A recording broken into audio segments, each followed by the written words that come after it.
Good evening, everybody. Merry Christmas, Christmas Eve. Yes. I don't have my Santa hat this year. It's in the garage, and I didn't feel like going to get it. It's too cold. And all right. Too cold. I don't have my. I'm mute. I got my laptop going just so I could see questions and stuff like that. Oh, okay. So hope everybody's ready for the holiday season. 2 days away for Christmas. Santa Claus coming. For most people. For most people. Maybe not Doug. No, definitely not me. Not after this past weekend. No. So we're gonna do just so everybody that's on right now, we're gonna recap what games that me and Doug went to this week, teams that stood out that we didn't see, some, players that stood out. We're gonna preview the Kevin Williams Christmas Classic, and then we'll wrap up with some personal opinions and whatnot. So let's get right into it. Doug, you went to the first day of the first opening night. During the week, you saw 2 top 10 teams, Brick Township and Red Bank Regional. I watched a little on YouTube. I wasn't feeling that great. So maybe you want to talk about that game a little bit? Yeah, that was it was sloppy. Obviously, first game of the season. I'm sure there were some jitters and stuff to work out, but Brick didn't look good at all in the first half. They were down 20-5 at halftime. Red Bank looked like they were going to run them out of the gym. Then after halftime, Brick changed their defense. They went to like a three-quarter court trap. They started turning RBR over. They climbed back into the game. I think they got down to, I want to say they cut it to 3 or 4. And then RBR closed it out with some free throws. But, give Brick credit. I mean, they could have folded. They really, it was a sloppy first half. They could have folded. They came back. Sinai Black Canton for RBR looked really good in the first half. In the second half, she wasn't really involved. It was just like a tale of two halves. RBR first half, Brick the second half. But then after that game, Brick went on and defeated Toms River East, which by 20, which was kind of shocking. Not that they won, but by the amount they won. And then RBR went and blew out. I can't remember who they played the second game, but they blew the team out. So Middletown, one of the Middletowns. Was it Middletown South? I don't remember. But it just goes to show you that first game was probably a bunch of nerves because they both settled in and Freehold, right. Freehold, which is a decent team, and they blew them out. So maybe it was nerves, maybe it was a little bit of jitters. First game getting the sloppiness out, but then they both came back with big wins in the second game. Yeah, I watched on YouTube. Brick definitely struggled getting into their offense in the first half. I don't even think they got many shots off in the first half. No, they didn't.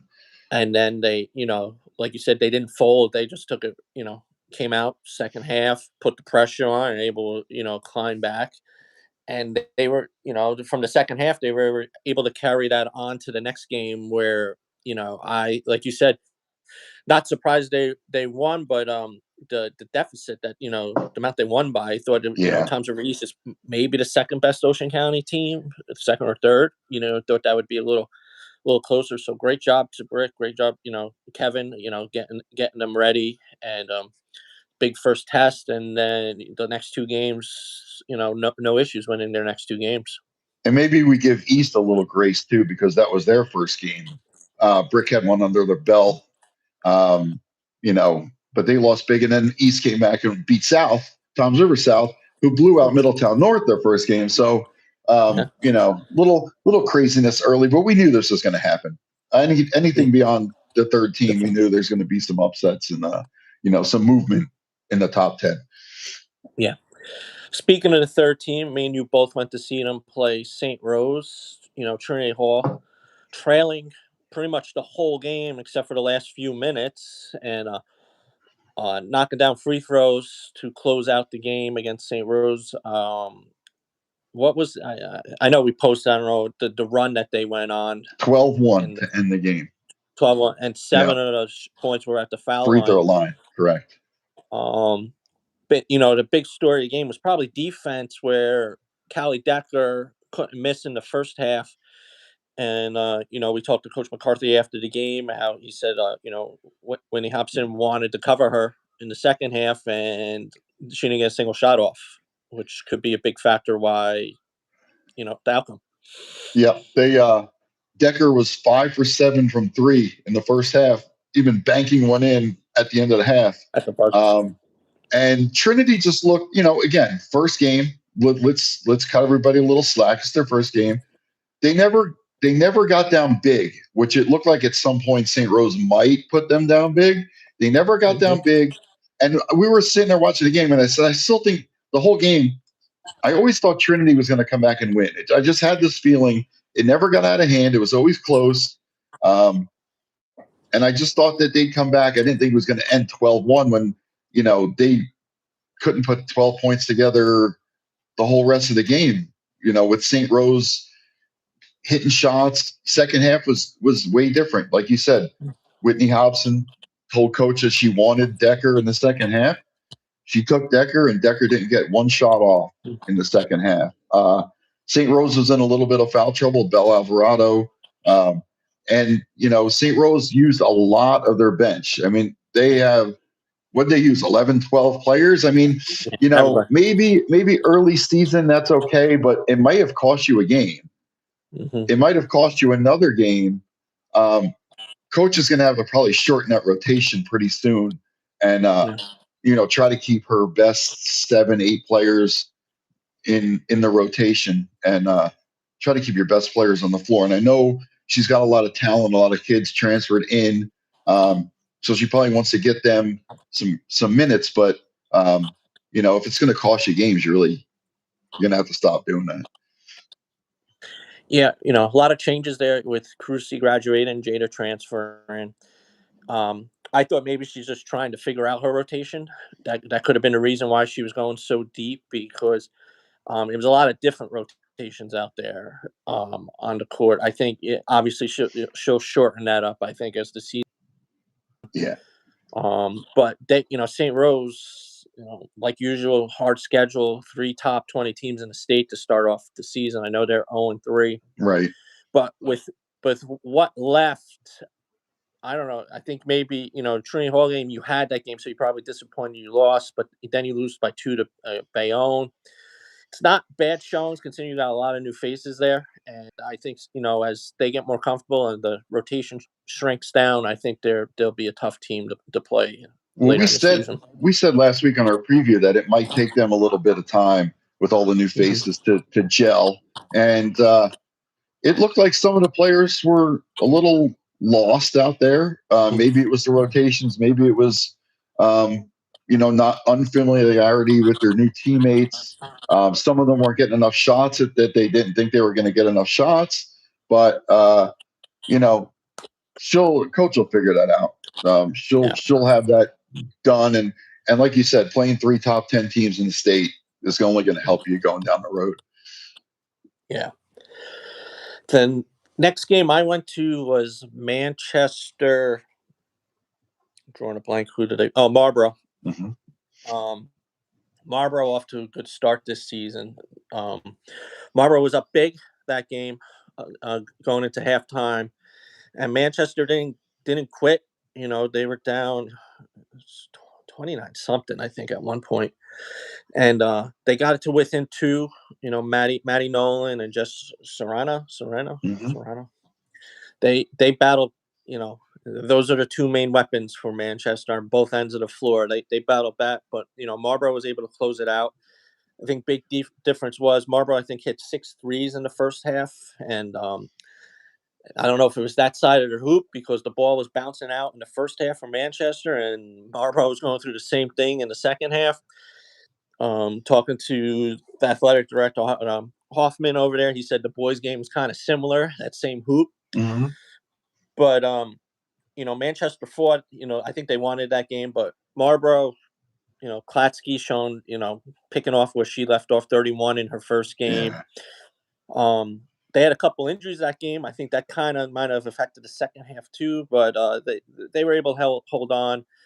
I think we're going to see more of Marlboro as the season goes on, and Manchester, we'll get to see more closer this coming weekend at the Kevin Williams Christmas Classic. Yeah, and then I talked to Coach Boschman after that game, and he said that like you said when we were talking, that if it was out of the hands of the Serrano or Nolan, it was almost an automatic turnover. Yeah, So he said, he's got to fix that, get the girls more confident, maybe. But yeah, and then after that game, the Manchester Brick beat them pretty good last night. So Manchester has some things to work on. I mean, they do have two good players. It's their role players that are going to have to step up if they're going to want to, continue their winning ways from the last couple of years.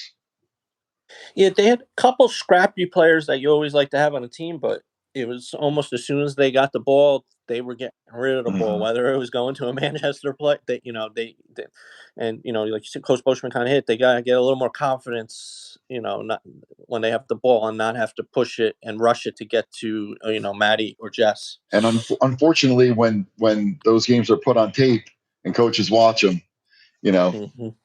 it could. They're going to have to definitely get more confident, because if teams press them and trap them, you can't have that going on every game. Yeah, because Marlborough was in the 1-3-1 the whole first half.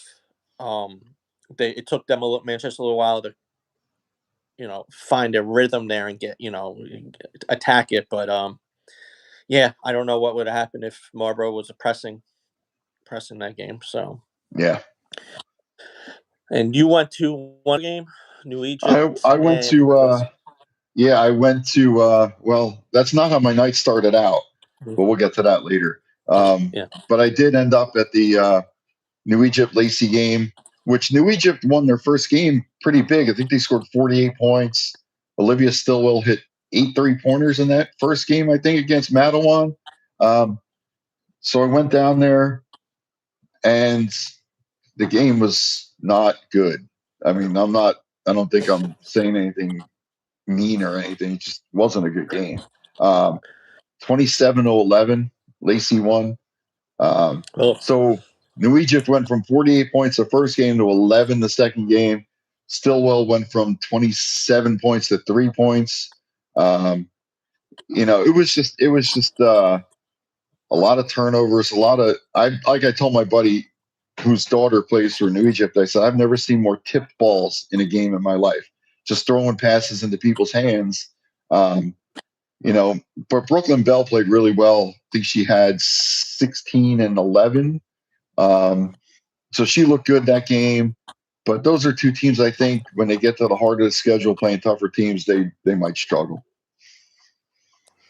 Yeah, we saw Lacey a little bit preseason, and it was a rough is a nice way to put it. Yeah, but, and they're 3-1, so give them credit. They're winning games. But that game just, I talked to a couple of parents, and the parents were like, wow, that, kind of set basketball back a little bit. And, it is what it is. But again, these teams will get better as the season goes on.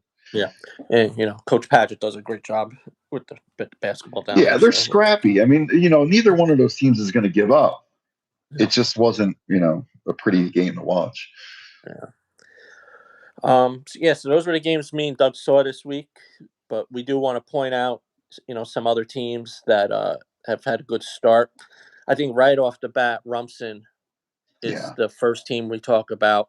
Beat Chatham their opening day.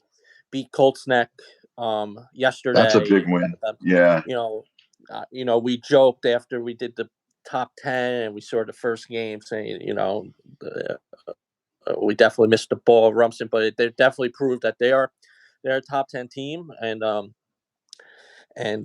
they traditionally they usually get a slow start because they're always playing powerhouses. Correct. Now they're playing good teams, and they're a nice 3-0 start. I think 3-0 start. Yep, they beat a team from Lovett, Georgia, at the Shore Games. And we said, we didn't have them in the top 10 to start, but we did say that Coach Cal would definitely get them in to the top 10 at some point. But Erin Reed's playing really well. Great start to the season for her. Yeah, and Chloe Kelly had a big game yesterday. Yes, yeah. I think a lacrosse player, right? I Yep. think she's a lacrosse player. Yep. So, Dave said, a lot of multi-sport athletes this year on the team. So, look forward to seeing them, this weekend, and I expect a deep run in the Kevin Williams Classic for Yeah, Rumson. definitely. Another team off to a quick start after struggling last year. Ocean 3-0. Yeah, 4-0. 4-0 4-0. now. 4-0. Is it Yeah. updated? All right. Hang on, I'm refreshing. Oh yeah, 4-0. There we go. Finally refreshed. Wednesday, Long Branch, Henry Hudson, Mattawan, Point Beach. Right. Not the toughest of competition, but coming off last year, very young team, and it's not just looking at the box score. It's not just Emma Burke that's doing everything, Right. which is good. So I don't know anything else you want to add about Ocean. No, I mean, listen, the struggles they had last year, 4-0 to start this year, no matter who they play, 4-0 is 4-0.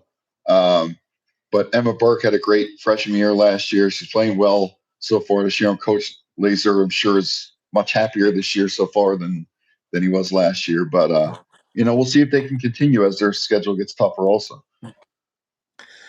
Now, a team in our top 10 that's off to a quick start already is Manasquan beating Teaneck, top 20 team in the state. Yep. We were wondering if it was going to take them a little time because they graduated, a bunch of players that stepped up last year because the year before they graduated. But, Lisa, like she always does, she has her team ready to go right out of the gate.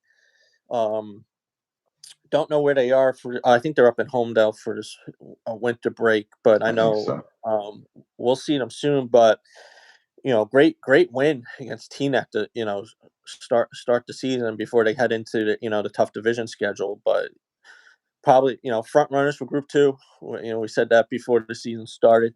Yep. Talked to Kevin from APP after the game up at the fort, and he said they're a top 5 team. They look like a top 5 team in the shore already. So yeah, and we said that this team's young, but we said that about their team last year and 2 years ago and 3 years ago. It's the same thing every year. They're just always ready to play. There's a culture there that gets these kids ready to play, and Lisa does a great job. And they're cruising, but they, again, they play in that death division, so maybe they'll get the confidence and pick a team off or two in that division. Yeah, RBC off to a 4-0 start. Has anybody come close to? No. Talk. No. Talk to Coach Callahan. He's just said how great they are, both ends of the floor. Defense and we said beginning of the year it's going to be 2-horse race. Now, we haven't seen SJV or RBC, but be curious. When those two match up. There's gonna be a lot of people in that gym. Oh yeah, yes, get there early.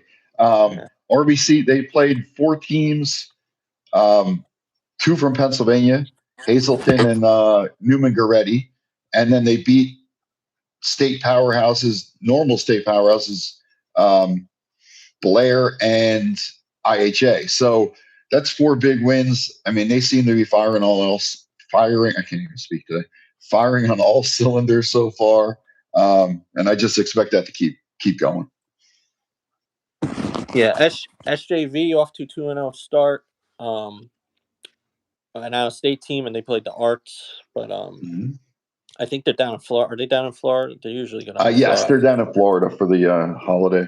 So we won't see them till they get back up into division play, but no surprises there. But both teams, they got 1-2 days circled on their calendar, and it's when they play each other. I think everybody in the shore has those dates circled on their calendar. Yeah. So, just a couple of more teams. One we didn't mention. Well, Trinity we mentioned kind of as their first win of the year, but they're 4-0. They beat a good Demarest team that beat Colts Neck. They beat Ewing, which is a perennial state, top 20 team, and they beat Shore. So good start for Trinity. And then Jackson who we weren't, with the merger and everything, and we saw them preseason. They started out 3-0 also. So, got a bunch of teams performing pretty well so far. And, the meat of the schedule will start after the holiday tournament. And Yeah. yeah, We'll go through some player yeah, highlights do who that. stood out. I think first, obviously, she's averaging 25 a game already. Addie Newcheck from RBC. We knew she, Yeah. coming into the season as the favorite for Player of the Year, and she has not disappointed. I would think she's probably favored for Player of the Year in the state of New Jersey. Probably. Also, should probably be a McDonald's All-American. But we know how that works. That's all politics. But she had back-to-back 28-point games to start the season against the two teams from Pennsylvania, and then had 24 against Blair and 20 against IHA. So great start for her. Yeah. You have to I'll let you go. You want to go through the list? Because I know you. Oh, yeah, you got sure. Then, talk about St. John Vianney a little bit. Madison Costas and Stella Lockhart. Great starts to their season. 17 and 21 for Costas and 15 and 21 for Lockhart. Ari Wisson, who we saw against RBR, she didn't have a great game shooting the ball, but she played tough that game. But then comes back with 24 against Tom's Reese and 35 against Manchester. So see her and you games said she was improving. getting banged up too in the RBR. Yeah, she was getting hit. She was getting hit. She hung tough. We talked about Whitney Hobson already for defense, but her last two games, 17 against Ewing, 16 against Shore. So she's starting to step up. Kylie Beam from Howell, who we knew was going to have a good year, 22-9 against Freehold Township, 21-8 against Middletown North. Bella Finer from Jackson, 16 versus Toms River North, 13 versus Lakewood, I'm sure in limited minutes, and 25 versus Freehold Township. So those are just some of the key individual performances of the week so far. And just want to mention one freshman, Ella Crail from Trinity Hall, who had a big three in that game against St. Rose that either gave them the lead or tied the game. I can't remember. But then she came back with 15 against Shore, and then she's hit 11 threes so far for the season in 4 games. So pretty good start for a freshman. Yeah, we talked about depth might have been a little issue with Trinity, her coming off the bench and providing that offensive spark. And she got a lot of minutes in the St. Rose game. She was out there in crunch time. So yep. A good freshman to keep an eye out and, hitting the big shots. Like I said, in crunch time, hitting the big shots. So listen, she wouldn't hit the shots if coach didn't trust her. So nope. Coach had her out there for a long time, and she, did her job. Yeah. Another, St. Rose also had a freshman, Peyton Clark. Got considering the rotation she was using, Coach, she got a lot of good minutes. She was in. She was also, in late in the game, crunch time. Yeah. Yeah. The only thing, didn't pull the trigger on a couple open looks, I felt, but yeah, good court vision, strong on defense. Once she gets, confidence to pull the trigger on those open shots, I think, they got a nice freshman there too. Yeah, I don't think she really, I think because Callie was so hot in that game, yeah, she probably deferred to her a little bit. They're always going to defer to Brooke Misery, who after that first game scored in double digits her next couple games. So St. Rose has the talent. It's just they're gonna have to put it together. And you brought Alvarado was in foul trouble, but in the second half she had a couple key plays on offense. Yep. I think she hit a three. She hit a three. I think she hit a three and she hit an and one. I think. Yeah, and one. Yep. Yeah. Yep. So on the bench a lot first half, foul trouble, and then just tells you about her mentality, be able to stay mentally in the game, and step up when team needs her. She's going to have to stay on the court for them to win. I mean, she's just too good of a player and too good of a floor general to not be on the court. So she's going to have to stay out of foul trouble. Yeah, a couple of those early fouls in the game, both teams were a little, and then when they get the real fouls, you're in foul trouble. The Right, second right, half, exactly. We yeah, said that, yeah, early in the game. It maybe was both teams too. Trinity doesn't get to the line so much at the end of the quarter if some of those fouls weren't called early. But the same with St. Rose, they got to the Yeah, foul line because they called a couple ticky tacks on Trinity. So yeah. um, So yeah, it was both ways. But I don't want to start the season bashing refs yet. no, So no, it hasn't been that bad, to be honest no, with you. no, Yeah, no, yeah. no. All right, let's talk about the Kevin Williams Christmas Classic, formerly called WOBM. We had the breakfast last Wednesday. It was nice. A lot of teams, 32 teams, 33 counting RBC for RBC the girls. Yeah. for the showcase. My niece is texting me because she's watching right now. Oh God. um, so We'll go through the brackets. First, we'll go through the Ray Servino bracket, the A bracket. Hmm. Rumston comes in as the number 1 seed, as expected. 2 was Howell, 3 Brick Township, Right. 4 Toms River East, Yep. 5 Middle South, 6 Middle North. Middle North, 7 Central, 8 Manchester. Manchester. Correct. Yep. So first game, let's do 1 through 8. Sure. Manchester versus Rumson. I'll let you give your thoughts. Yeah, we already talked about the leading players from Manchester and the leading players from Rumson. Um, you know, normally I'd say in most years Manchester would have a shot. I just don't think their their turnovers are going to hurt them. Let's Yeah. just put it that way. Because Rumson plays you tough, Mm-hmm. inside and out. Um, Coach Boschman has won over a handful of OBM Christmas tournaments, so he knows what winning there is about. But I just don't think they have enough this year to beat Rumson. Yeah, I see. They're gonna struggle inside with Aaron. Aaron Reed's gonna. I think she's gonna have a field day because Grace Smith Marlboro. also. Yeah, Two, Marlboro had yeah, a. They have a freshman who I think we might be talking at the end of the year for on the all freshman team, Marlboro, and Aaron Reed has a good 4 inches on her, and this freshman was able to kind of have her way against Manchester. So yeah. Manchester has no size at yeah, all. So so I agree. Bad opening matchup for bad draw. Manchester Yeah, bad and draw. Rumson. I do cruise into the next round. The 2 versus 7 Central versus Howell. Howell's first time in the WOBM. Congratulations! Trying to get more Monmouth counties. Mix it up a little bit. Howell off to a good start. Central, I think they're off to 2-0. 2-0, Start. both 2-0. Yeah. 2-0. I mean, listen, Emma Christensen, a great defender.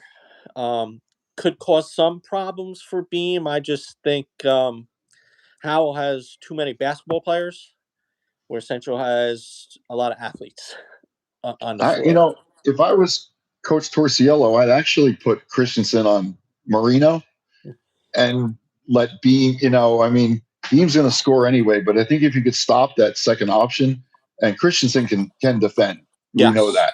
that. Marino has been playing really well so far, but I think if you put Christensen on Marino and see what you can do with Beam, maybe double team in the post when she gets the ball, just try to create different looks for her.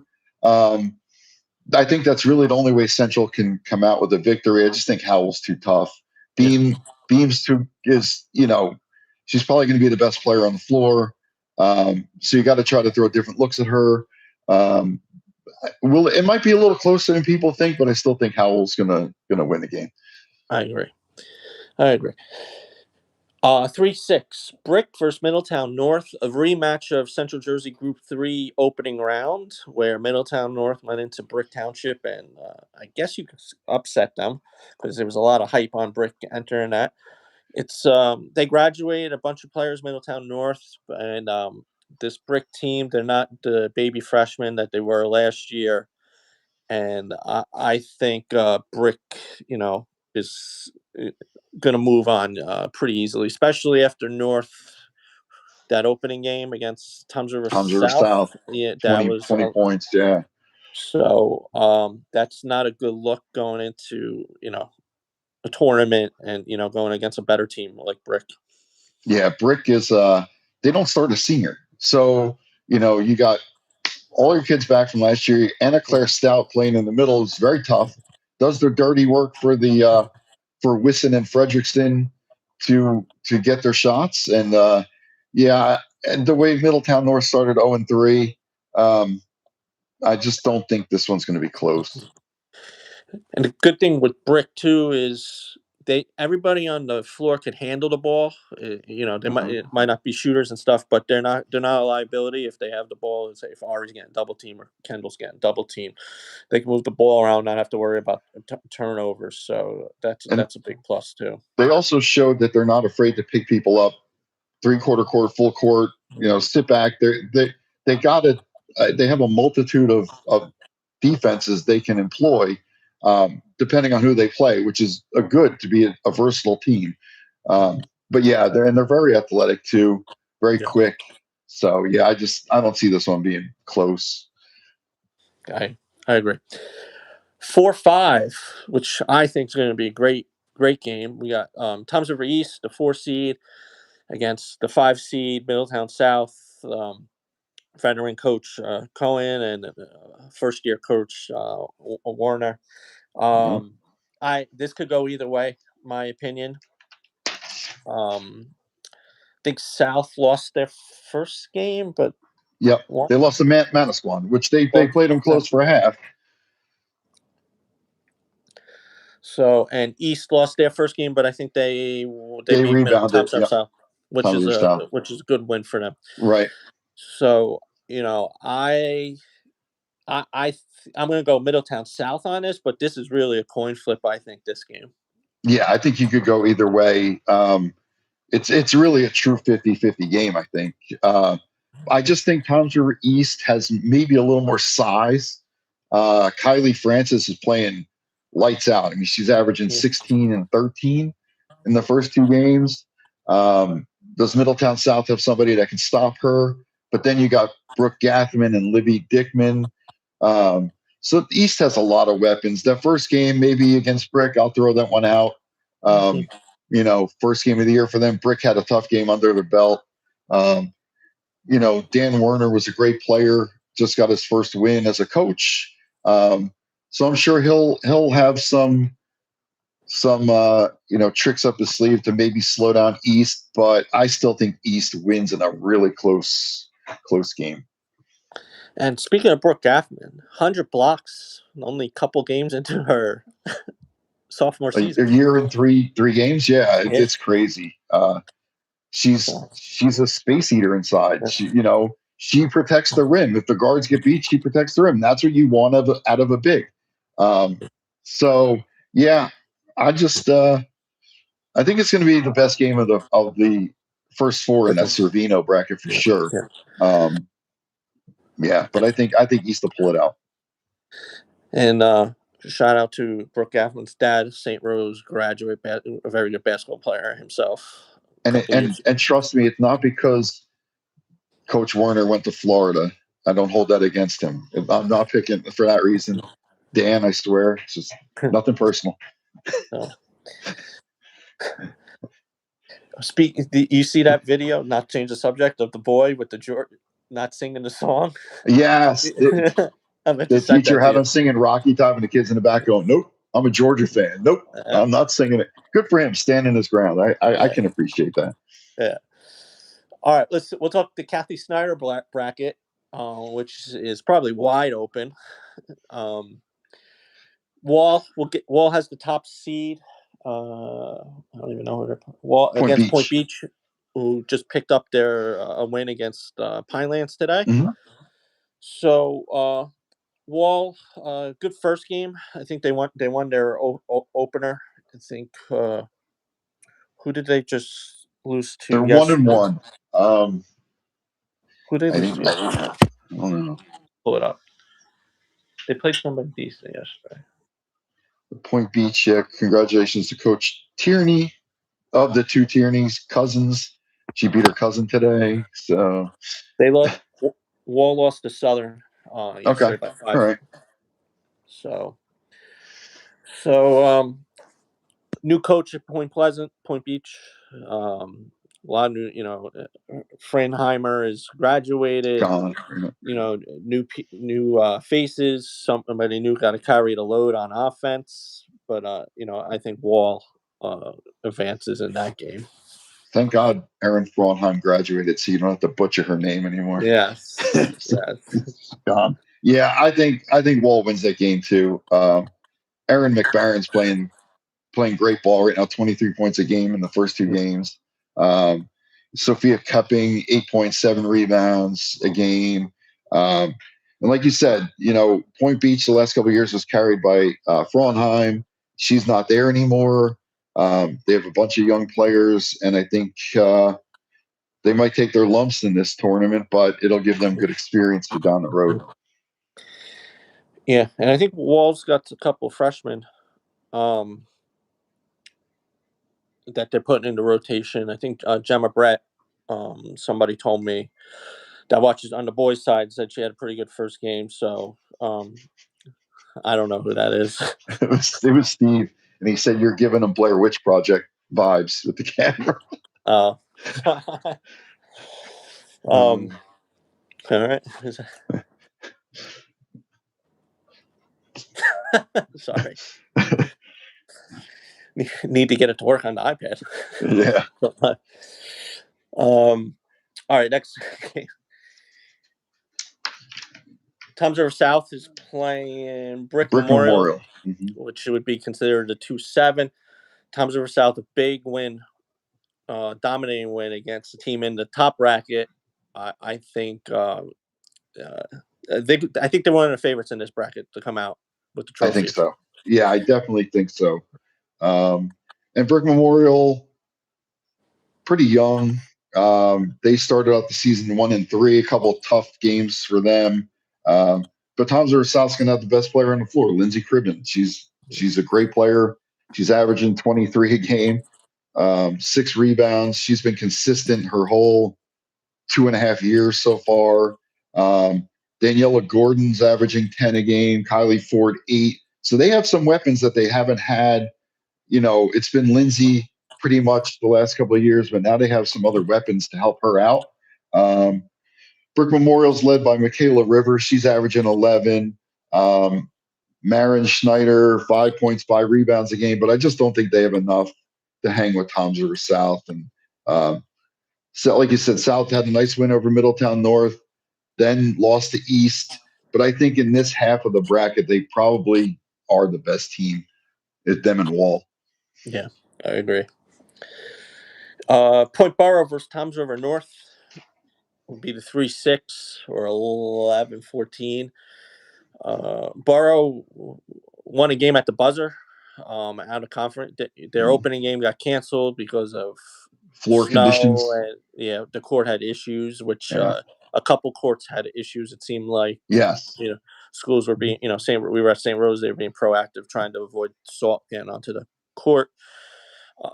It wasn't looking pretty before the game got called against Manasquan, but Point Borough was, coming back, hitting a shot at the buzzer after, all they graduated. A lot of senior leadership. Not these players that are playing didn't get a lot of minutes last year. No, so I guess Angela Farisi's really the only one that got some minutes last year. But again, you look at that roster, and the kids we've seen for the last 4 years are gone. So it's a lot of new names. Coach Drew always has these kids play hard. They always want to play for them. They're led right now by Georgia Diagnello, 10 points a game. We mentioned Farisi. Toms River North, Kara Sorluka, averaging 15 a game. I think she just had 30 her last game. I think career high. Yeah, 30 points. Montana Noller is averaging 11 and 7. Boy, this is another game that could go either way, I think. I have Toms River North winning. I give them the home field advantage. Maybe that gives them a couple points, couple extra supporters. I wouldn't be surprised if Borough won, but I think North is going to win in a close one. Yeah, I agree. So Lucas, developed into a very nice player there for, she's their, go to her team this year with the graduation of Jordan Brown. Um, I think it could go either way. I'm gonna go with Burrow, but I think it's a coin flip. Yeah. Either way, like you said. The last game, which would be the 4-5, Donovan Catholic versus Lacey. Now you've seen Lacey. We already talked. We haven't seen Donovan yet. Um, Right. I don't. Do you have their record? They're 0-2. They lost to Southern and Ranny so far. Their 2 games. Um, one couple familiar names on Donovan from the last couple of years. Sarah Franks, Anise Friedman, and Maddie Kohler. New coach. We heard preseason that they might have struggled to get some numbers. So I don't know if there's many basketball players or multi-sport athletes on the team, but they seem to be struggling a little bit. Saw Lacey, they started out 3-1. Again, I think this game it's a 4-5. It could go either way. I have Lacey winning. Um, but again, I haven't seen Donovan, so I don't know. Um, but I did see Lacey. I know that Brooklyn Bell is the best player on the court most of the times when they play, so I'll go with Lacey. Yeah, I'm gonna agree with you. Um, Donovan's, looks like they got 7 players listed on the roster. If it's accurate, last year they kind of surprised, like out of nowhere, they would pick up a win. You didn't expect Yeah, them, right, exactly. which Freeman could go off. She could start Hmm. knocking down threes, and Sarah, she good passer. She could shoot inside too. But I do agree. Brooklyn Bell, I could see her being a problem inside. Sarah's gonna have to play really good deep. I'm gonna guess. Sarah has the height, but I agree. I'll go with Lacey with this game. Yeah, yeah. I think. I mean, it's going to be close. I think, but yeah, I think Lacey will pull it out. Yeah. So that's the tournament. You want to give prediction for a finals matchup? Because I don't know if we're I gonna get think. another I podcast. honestly, in the top bracket, I think it's going to be the number 1 and number 2. I think it's going to be Howell and Rumson. Mhm. That Howell Brick game should be pretty good. Um, but I'll go with Howell, Rumson in the bottom bracket. Probably go 1-2 again. Tom's River South and Wall. I don't really see any other team. Maybe Tom's River North sneaks another upset in there. Um, but yeah, I'm gonna go 1-2 in both. I'll go chalk both brackets. I'm gonna go Brick and Rumson for the final. Um, that was a really good game last year in the Hmm. semis last year. Um, I'm gonna go Brick Rumson, and I agree 1-2 in the bottom bracket. Tom's River South Wall. So prediction, Rumson will be hoisting the trophy, and I'm going to go and say Tom's River South hoist the trophy. I will not disagree with you. And That's my again, I wouldn't be surprised if there is an upset or two. It wouldn't surprise me. I just think a lot of these teams are pretty evenly matched. But when it comes down to it, and champions on the line, champion. Oh my god, Hmm. I swear, championships are on the line. I think you're gonna, Rumson has the pedigree, and Tom's River South has the talent. So I agree with you. Yeah. So all right, that wraps up that stuff. Let's Oh yeah, I forgot. We had something else to talk about, right? yeah, we got to transition to charging family members $25 a head to get in. Now, I started hearing complaints about this midweek Yep. from a team that was entered in there, saying that he had a couple kids home from school, but he's like not bringing them and paying $50 for 2 kids to come watch their sister play.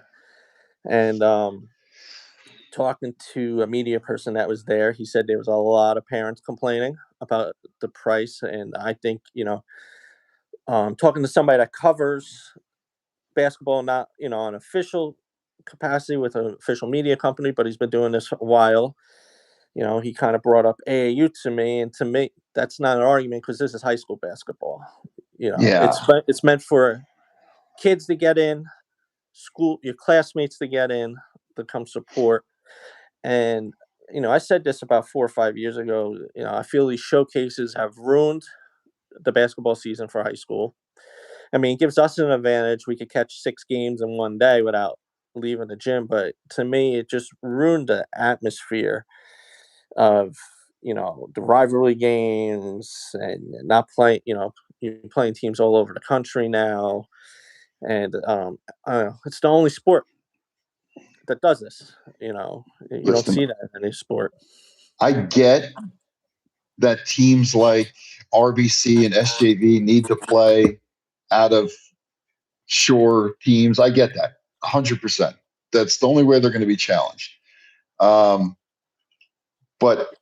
how this story started, I went to the fort the first day on Friday for the Manasquan Pingree game. I showed up with my press credential and was ready to watch some basketball. I got to the door and I showed him my pass, and the guy said, "Are you a coach?" I said, "No, I'm media."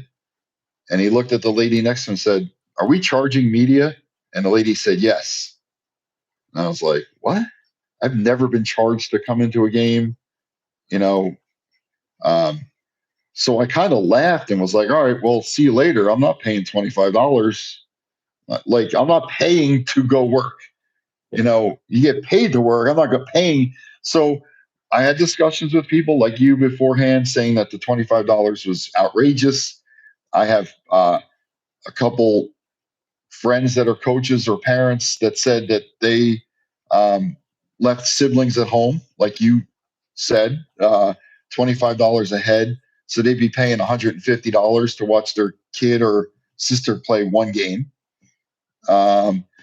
which is outrageous. And somebody else brought up, "Oh, it's the AAU." Well, the AAU system is broken.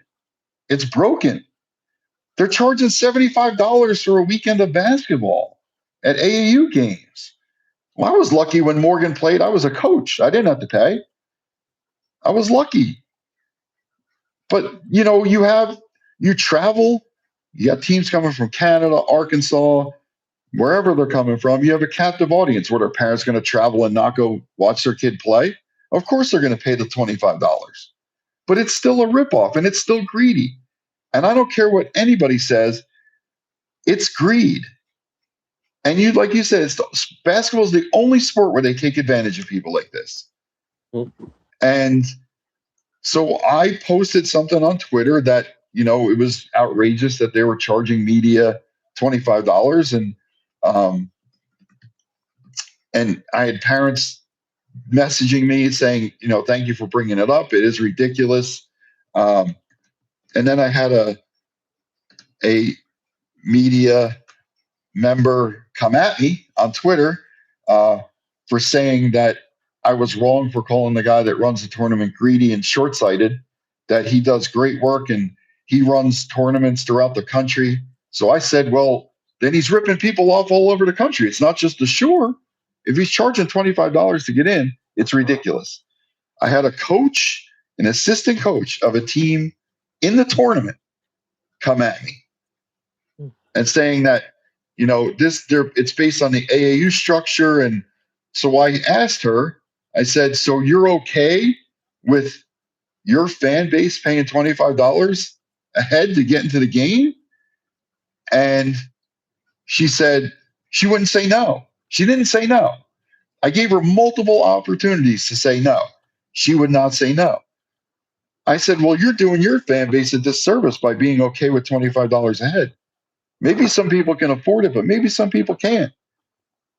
And 99% of the messages and DMs and emails I got were supporting my opinion that it's greedy and short-sighted and the prices are out of control. I just had 2 people that felt the need to come at me, and apparently there was a sign up for media members pre-tournament. I never saw it. And now, if I was the only one that didn't see it, I'd say that's my fault. It's on me. I missed it. Kevin from the APP had no idea there was a He had to make a phone. event sign up. He had He made had to make 3 a phone phone call. calls to get into the tournament.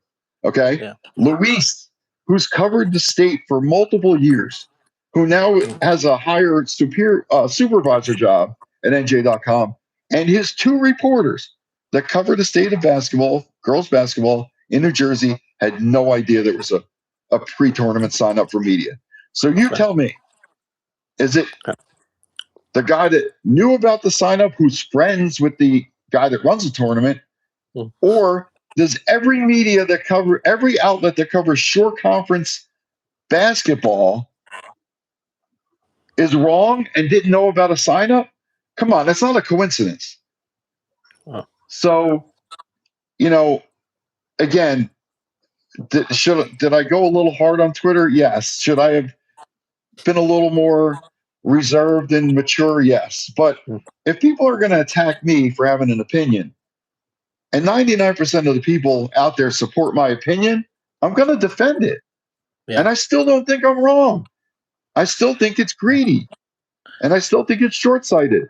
And you can't tell me that every media outlet that covers short conference, nobody knew about a pre-tournament sign up for the media. Yeah. Right? So, listen, come down to the Kevin Williams Christmas Classic. Like every year, it's going to be $10. And no media is going to be turned away if you have a legit media credential. But this place is going to charge me $25. And nobody at that table said anything to me about, oh, did you sign up? Or is your name on a list? So maybe they didn't know about it either. Yeah. I mean, the whole thing, it's just crappy when you have a bunch of short teams that you can go watch, and then they're going to charge media $25 for come in. So I don't know. It's frustrating. The whole thing is frustrating. I've always tried to stay away from those type of events. A school run showcase, I'll go to. I know the money's either going to school. Most of the time, it's being donated. Like Glenn does, Coaches for Cancer. We'll never miss, and we've paid to get in there just because we know the money is going somewhere. We choose to pay in because we're making a donation. Yes, exactly. The event that Anthony Corrado used to run down at RV. Yep. I'm pretty sure that's always been donated. And then again, it was only $10 to get in there for all day basketball. But yeah, like the Metro Classic, I always refuse to go to that, because I think that's up to like $50. Yeah. And people keep bringing up AAU. It's high school basketball. This is not the AAU season. But the AAU system's broken. Yeah, so why are you following a broken system for high school basketball? It makes no sense. New York Times did a story. I said it a few years ago. Girls basketball is the slowest growing sport, losing numbers every year compared to all the other sports girls play. There's a reason behind that, and I think it's AAU. Yeah.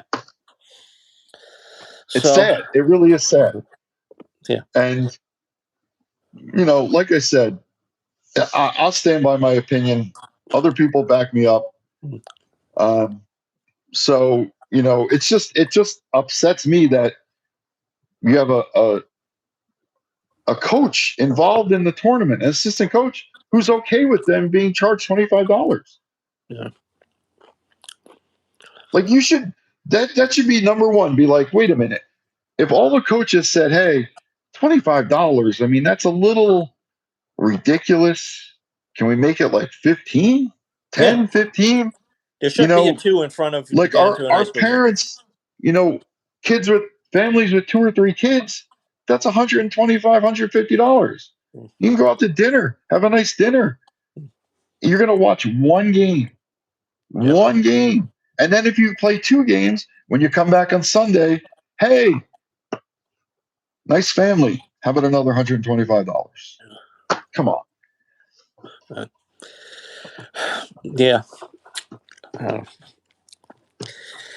There was a coach that reached out that did this event once, and he wanted to come on and express his opinion, but he said later in the season he'll join us. But Well, I spoke to another coach that played in it one year, and he said the same thing. He said, you know, the director or the guy that runs the tournament was never on site, never showed up, but he could probably retire on all the tournaments he runs and charges $25 a head to get in.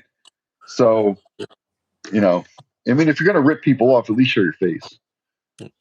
during COVID, I don't know, a parent from South Jersey gave my phone number out to somebody that runs these events for AAU and wanted my help getting because he wanted to run a high school event because he didn't make enough money because of COVID running events.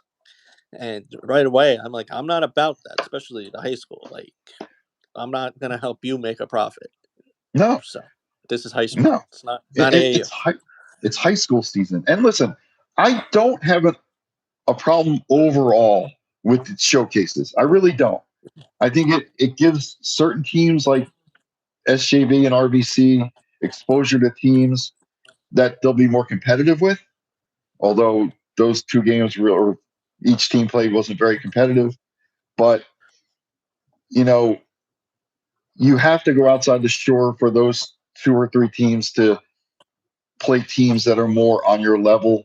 I get that.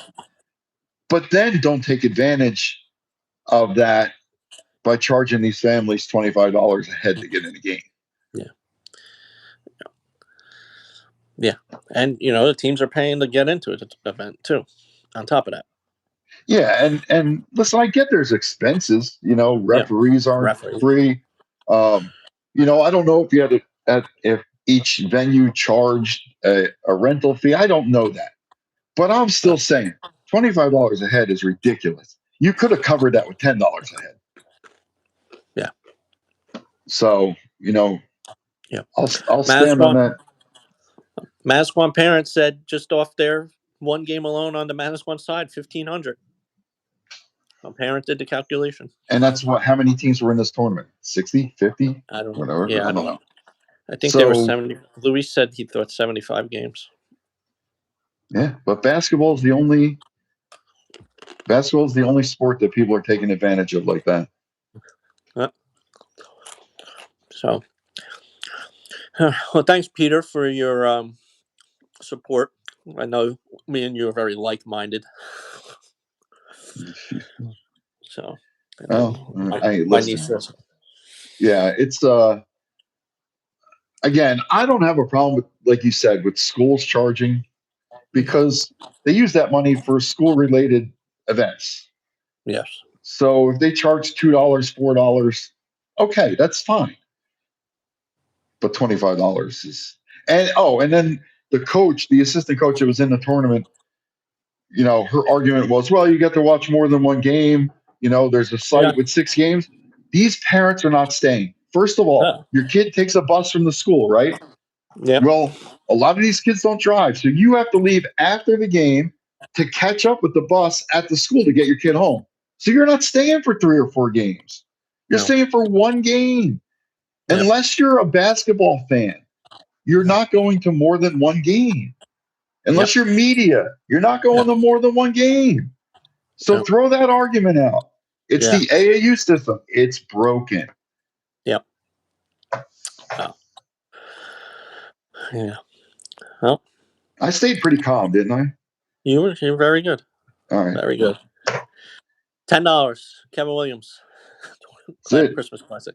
And that place will be more full than some of the other gyms were. Yeah. Yeah. Even the person that was comparing it to AAU that I spoke to, he said the games were not that good to watch. Yeah. It didn't seem like there were a lot of good games. Yeah. So yeah, it's a shame that it went down that way, but again. Yeah. Well, move on. Christmas is around the corner, 2 days away. Not even, day and a half, a little bit. Santa Claus is coming. Doug was good. He was good, so he's not getting coal I appreciate that. Don't So, you can ask my wife; she might tell you differently, but I so, appreciate you being on my side. so tomorrow, top 10 will be posted on the website. We're gonna iron that out tonight. See who's gonna get bumped for Rumson. And Moving Saturday, I in, guess Thursday, we'll have our Kevin Williams first round predictions written up and posted. posted on the website. So, yep. And then Yeah, we'll see everybody Friday morning, bright and early, 9 a.m. long First day of game. basketball. Yep. So get ready. All right. Get ready. All right, everyone. Have a Merry Christmas. Yeah, Merry Happy Christmas, holidays. everybody, and See stay you soon. safe, stay warm, and we'll see you Friday. Yeah, I think snow's in the forecast soon. So, Let's hope it's not too much. yes. So, good night, everybody. All right, guys.